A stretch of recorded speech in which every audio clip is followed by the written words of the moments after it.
vous allez voir, ce que j'aimerais faire dans cette playlist-là, c'est de créer un projet avec vous et tout simplement le mettre en place. Premier gros argument, je vais pas être très long, c'est qu'il s'installe comme une simple librairie, Composer. Donc comme on a vu pour Setamic, on peut l'installer par-dessus, et bien là aussi. Et en fait, en gros, vous installez votre Composer, votre repo, vous faites install, il va créer des fichiers et c'est fini.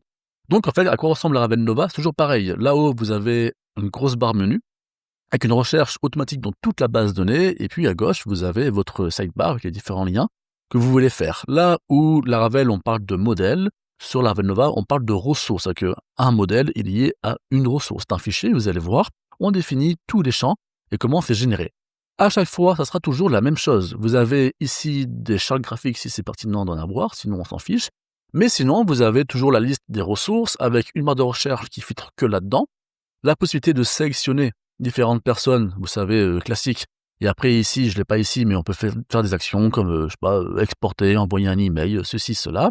On peut bien sûr filtrer, mais c'est vous qui allez définir vos filtres, et bien sûr mettre à la poubelle. Pour chaque donnée, on peut refaire des actions qui sont pile poil ici, ou alors voir, modifier et supprimer. Si je veux voir, bien sûr, c'est moi qui ai défini qu'il y a différentes tabulations ici et différents champs. Si je veux modifier, eh ben, j'ai la liste des champs qui se fait comme ça. Et puis voilà, c'est en fait assez classique, mais finalement, pour différentes données, vous allez voir que c'est toujours la même chose, toujours le même format.